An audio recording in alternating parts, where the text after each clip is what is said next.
Aklat ng Mateo, chapter 13, verse 44 to 52. Ang paghahari ng Diyos. Ang natatagong kayamanan. Sinabi ni Jesus, ang paghahari ng Diyos ay katulad ng kayamanang nakabaon sa isang bukid. Nahukay ito ng isang tao at tinabunan uli.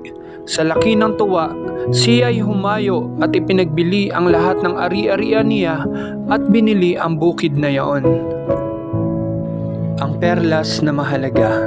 Sinabi ni Jesus, gayon din naman, ang paghahari ng Diyos ay katulad nito. May isang mangangalakal na naghahanap ng mamahaling perlas. Na makakita ng isang perlas na napakahalaga, siya ay humayo at ipinagbili ang lahat ng kanyang ari-arian at binili iyon. Ang lambat. Sinabi ni Jesus, ang paghahari ng Diyos ay katulad din ng isang malaking lambat na inihagi sa dagat at nakahuli ng sari-saring isda. Nang mapuno ay hinila ito sa pampang at naupo ang mga tao upang pagbukod-bukurin ang mga isda. Tinipon nila sa mga sisidlan ang mabubuti, ngunit itinapon ang mga walang kwenta.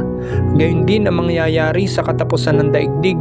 Darating ang mga anghel at ihihiwalay ang mga makasalanan sa mga banal at ihahagis ang mga makasalanan sa maningas na pugon.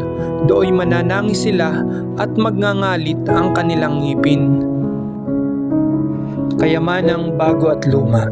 Sinabi ni Jesus, nauunawaan na ba ninyo ang lahat ng ito? Tanong ni Jesus. Opo, sagot nila. At sinabi niya sa kanila, kaya nga, ang bawat iskriba na kumikilala sa paghahari ng Diyos ay tulad ng isang puno ng sambahayan na kumukuha ng mga bagay na bago at luma sa kanyang taguan. Amen.